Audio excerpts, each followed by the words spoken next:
In the ancient texts of Sumeria, we have descriptions of these beings descending from the sky called the Anunnaki.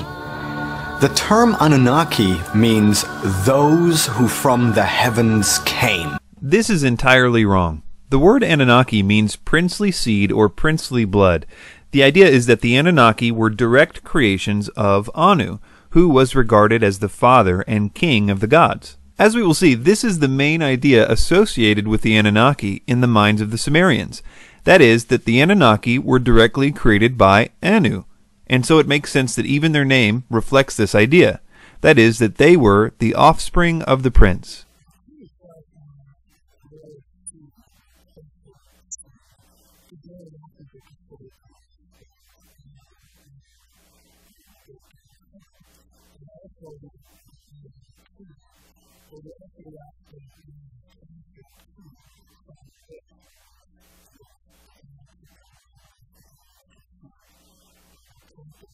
So if the term Anunnaki means princely seed or offspring of the prince, how is it that Ancient Aliens says that the word Anunnaki means those who from heaven to earth came? The short answer is that everything that Ancient Aliens says here about the Anunnaki comes from a man named Zecharia Sitchin. Sitchin wrote many books claiming that the Anunnaki were really aliens. Unfortunately, at the time that he wrote this, in the 70s, there weren't many ways for ordinary people to see if what he was saying was true or not. To put it simply, Sitchin's translation of the word Anunnaki is wrong.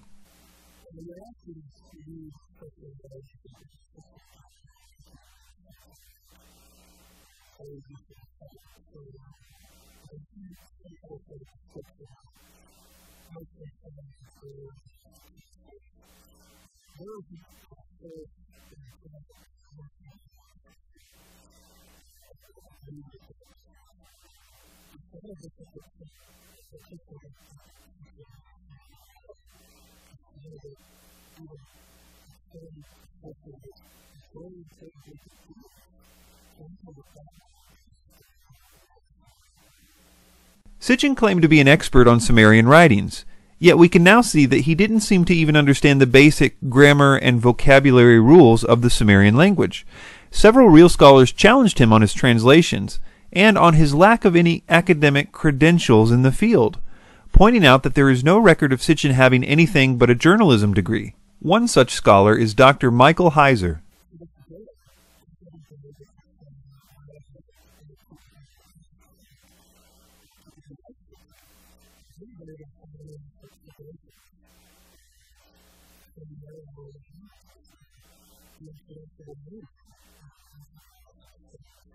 As we progress and look into some of the specifics of Sitchin's views, articulated here by Ancient Aliens, I think you will see that determining the truth about this difficult subject is not out of the hands of the common person. It says, word for word, that these beings descended in flying vehicles from the sky. This is a preposterous statement. I challenge anyone to produce this word-for-word text. You can do a search online and literally see all the references to the word Anunnaki in the Sumerian texts. The only time it refers to anything even close to this is when it talks about the Anunnaki being direct creations of Anu in heaven. A few examples of this would be the Anunna, the gods whom An conceived in the sky, or the Anunna whom An in the sky conceived. These texts emphasize the point that the main Sumerian concept regarding the Anunnaki was that they were directly created by An. That's what's being said here. The idea that the texts say that they descended out of flying vehicles is pure fiction, and that's the nicest way that I can think of to say that. What Ancient Aliens does here is they show pictures of the winged solar disk as they talk about the Anunnaki, and I guess they expect the audience to think that these texts speak of these disks like spacecraft in the Sumerian stories, when in fact the solar disks seen in the iconography are not associated with the Anunnaki at all, but rather with the sun and/or the sun god. This is probably why Tsoukalos says the following. And they were always described or depicted in floating above some quote-unquote regular people. Since the Anunnaki are never depicted floating above people's heads, we can see that they want people to believe that the solar disk icon equals the Anunnaki spacecraft. This is wrong for several reasons. Number one, the solar disks in the Sumerian culture really did represent the sun, or the sun god. The sun traveling across the sky every day was seen to have been facilitated by wings on the sun. You need to know that there is nothing in these descriptions of the sun in the Sumerian texts that would suggest that they were really talking about a UFO. As boring as it may be, they were really talking about the sun. One way to demonstrate this is found in the Epic of Gilgamesh. Gilgamesh worships Shamash, the sun god, in order to get favor for part of his journey. And he does this by facing east in the morning, that is, in the direction of the rising sun. The idea that Ancient Aliens proposes here, that the Anunnaki actually came out of the solar disks, or that they were pictured riding in them, is just a lie. There's no way around it. We can find not only descriptions of the Anunnaki, but also depictions. And we can see them in statues, in carvings. So it's all very interesting to see that those beings looked like modern-day space travelers with weird suits. Some of them wore wristwatches, they had boots on, and helmets, and above all, wings. All throughout the Ancient Aliens series, they show these pictures of Akkadian winged genies and refer to them as Anunnaki. But funnily enough, winged genies aren't Anunnaki. In fact, these reliefs aren't even Sumerian, they're Akkadian. But hey, while we're here, we might as well explain what's going on in these images, even though they have absolutely nothing to do with the Anunnaki. The belief was that certain aspects of nature were controlled by these winged genies. Most notably, they were responsible for the fertilization of the crops. They were often depicted with a bucket of pollen or water in one hand, and a group of male flowers or a pine cone in the other hand. They often are depicted as fertilizing a date tree, which was a symbol of fruitfulness. Sometimes they would be depicted as being pointed at the king, which because of the accompanying inscriptions, we know means that the king was seen to be a type of intermediary between the gods, and responsible for the fruitfulness of the land and the people. One way to demonstrate this is by explaining what Ancient Aliens calls a wristwatch. First, you should take note that if this is a watch, then these genies were serious about timekeeping, because they wore one of these on both wrists and often on a headband as well. This watch is actually an Akkadian symbol for Ishtar, the goddess of fertility. You can see the same rosette on the famous Ishtar Gate in Babylon. The fertility of the land was associated with, as you might expect, the goddess of fertility, and these beings are depicted as acting on behalf of Ishtar as they fertilize this date tree. This also probably explains the wings, considering that the natural and visible way that a flower is pollinated is through bees and birds. Therefore, it's not so hard to see that they were depicting their spiritual agents of pollination with wings as well. Zecharia Sitchin has essentially suggested that the reason why we were visited in the remote past is because the ancient astronauts' home planet needed gold for their atmosphere, and that their gold content in the atmosphere was depleting. So they came to Earth in order to mine gold and bring it back to their home planet. This idea about aliens coming to mine gold for their atmosphere in the ancient past is widely repeated by ancient astronaut theorists. In fact, it's become something of a foundational idea in the movement. This idea traces directly back to Zecharia Sitchin and has absolutely nothing to do with Sumerian texts. It's interesting to note that Sitchin doesn't even give a place in the Sumerian texts to justify this notion that they needed gold for their atmosphere. He says the following in his book, The Wars of Gods and Men. The metal, with its unique properties, was needed back home for a vital need. As best as we can make out, this vital need could have been for suspending the gold particles in Nibiru's waning atmosphere and thus shield it from critical dissipation. So he says, as best as we can make out. Well, who is we, and what text would even hint at that idea?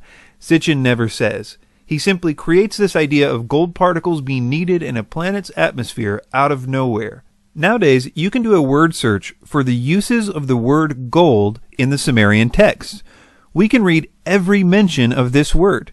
Not only are the mentions of the word gold relatively few in the Sumerian texts, there is nothing to indicate anything but the most ordinary uses for gold. In fact, it's a surprisingly boring study. Thanks to the meticulous cataloging of the Sumerian texts over the last few decades and the advent of the internet, we no longer have to take people like Sitchin's word for it.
We can finally see for ourselves why the Sumerian scholars have been so critical of Sitchin, not because they're too close-minded or anything like that, but rather because Sitchin really doesn't seem to know what he's talking about.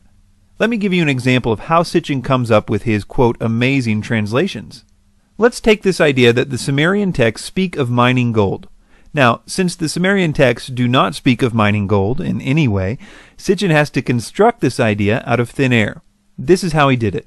I'll read from his first book, The 12th Planet.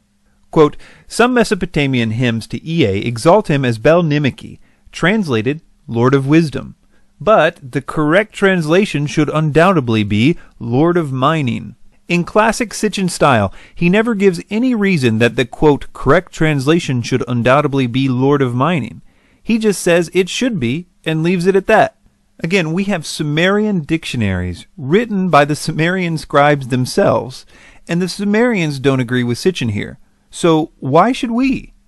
I think one way to demonstrate how bad of a translation this is to read a little about Ea or Enki's wisdom in context, and let you see if it makes sense to you as meaning wisdom, or if it really means mining. This is an example from a Sumerian text called Enuma Elish. It says, he who understands all, the wise one, the great one, Ea who knows all that is, perceived the plot, he countered it with a powerful spell. Not only does it describe his wisdom further here by saying, quote, he who understands all, but it also says that because of this wisdom, he was able to perceive the plot before it happened and counter it. None of what we just read makes sense if wisdom really means mining. Here's another one from the same epic. Ea, who knows all things, knew he could not defeat Kingu and the hosts of Tiamat. Here again we see a contextual definition of Ea's knowledge. He knows all again. We see that his knowledge helped him understand that he could not defeat Kingu. These are not isolated descriptions of this knowledge. Ea is the god of wisdom for a reason. Nothing said about him makes sense if his knowledge means mining, or even knowledge about mining. All the stories about him highlight his great understanding, and conversely, there isn't even a hint that he cares a lick about digging for gold or anything else. It's just not there. It requires an ignorance of the Sumerian texts in order to be believed. Let's move on to another claim about the Anunnaki. Virtually every story that's in Genesis, the flood story, Adam and Eve story, they all have precedence with the ancient Sumerians. The story that came down to the Sumerians is that the Anunnaki were mining gold on the earth. And the run-of-the-mill workers complained, said this is really hard work and we're tired. We don't want to do this anymore. And so they had a big council. They decided to create a primitive worker called an Adamo. The Anunnaki created humans as a slave species. The first thing to be aware of here is that in the epic of creation that they are referring to here, the gods weren't mining gold. The work that the gods were doing is creating the world. kind of what you would expect from a creation epic. It even specifically states that they were making mountains and rivers, such as the Tigris and Euphrates. The gods here were tired of creating the earth, not gold mining. The epic goes on to describe the following events. The gods decide to mix up themselves with clay and make man. As the version of men that they made increased in number, the noise that they made angered the gods. So they decide to kill them off with a flood. One man is instructed to build a boat, he puts animals on it, it rains for 7 days and 7 nights, and the man and his family are saved. There are many similarities between these Sumerian writings and to the biblical accounts of the creation of man and Noah's flood. Some people think that this is due to the writers of the Bible copying the earlier Sumerian writings. This is problematic because even the critics who specialize in this style of ancient literature say there is no evidence of literary borrowing. In fact, just the opposite. They propose that they must be referring to a common source for the information. One paper by Heidel, Millard, and Damrosch concludes this way, quote, "Literary dependence cannot be demonstrated. Here, as in most of the parallels in primeval history, it is considered more likely that the Mesopotamian and biblical traditions are based on a common source. Some understand this common source to be a piece of more ancient literature, while others consider it the actual event. Add to this that it's not just the Sumerian texts and the Bible that are talking about the same basic story, but obvious elements of this story can be found in almost every early culture, regardless of its location. Take, for example, the story of Viracocha in South America. Viracocha created the heavens and the earth. He then took large stones and breathed life into them, but they became giants. So he sent a flood to wipe them out. After the flood, he breathed into smaller stones than the first time, thereby creating smaller people, which were then scattered all over the world. And in the Bible, in Genesis 6, we see something similar. The sons of God disobeyed God. They came to earth, had sex with human women, producing giants called Nephilim. The Nephilim, over time, almost eliminated the original human population, and this is one of the reasons that God sent the flood. These stories are found in some form in cultures as geographically separated as you can get. They're in China, Europe, the Middle East. They are found in Native American traditions, in South America, and many others. These similarities are too obvious to simply dismiss. Things like 8 people being on the boat are mentioned in a good percentage of these stories. I personally think that all these cultures are drawing from the same original story, a story that was told only one way, and that as migrations happened from the original group, they started adding in details that were more locally important to them, but that each of these cultures sincerely believed that they were passing on the true account of the origin of humanity to their descendants as this story was told. Ironically, if you take it at face value, if there really was a flood, and all people except for the ones on the boat were destroyed, and if most modern cultures were descended from them, the fact that the entire world seems to have inherited the same story would make sense, because they essentially have the same 8 ancestors who experienced such a dramatic event and made it a point to pass the story to each generation. I propose that something like this really did happen in ancient history. I don't personally see any logical way around it. The question I have is which, if any, of these accounts is closest to the truth? Ancient Aliens tells us that the Sumerian version is closest to the truth because they were recorded earlier.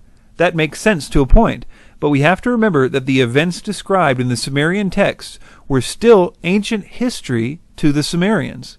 So the question is not so much about the date of the writing, but rather their ability to preserve the story. I'll give you a few very good reasons to seriously doubt that the Sumerian accounts should be given more weight where they differ from the others. The first is that Sumerian stories are not logically consistent. Take, for example, that in both the Sumerian and biblical accounts, dimensions for the boat are given. The mere fact that an important part of this story is the dimensions of the boat is interesting.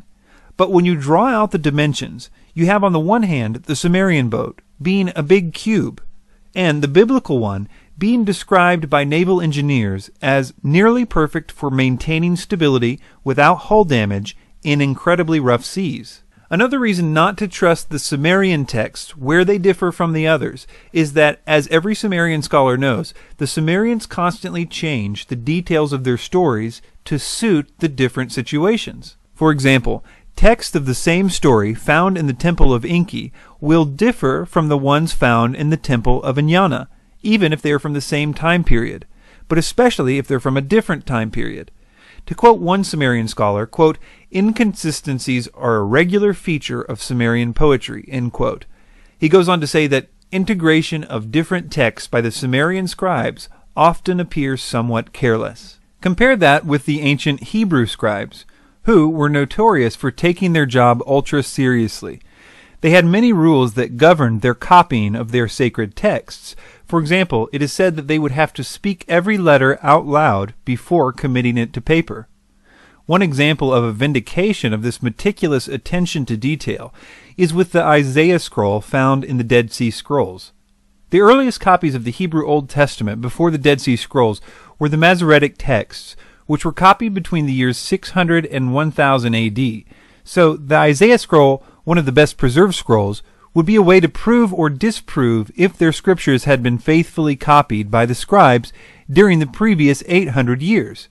As it turned out, they did a flawless job, and the Hebrew scribes were vindicated. So when deciding which texts are more accurate as it relates to their accounts of ancient events, it is far more logical to assume that the group with a tradition of accurate preservation and transmission of their texts should be given more weight than a culture like the Sumerians, who seem to have very little interest in the accurate transmission of the details of their stories. To sum up, almost everything that Ancient Aliens says about the Anunnaki is untrue, which is not surprising considering they copy and pasted almost everything in this section from the books of Zecharia Sitchin. For more information about Sitchin's errors in his translations of the Sumerian and Akkadian texts, I would direct you to the excellent website of Dr. Michael Heiser, SitchinIsWrong.com.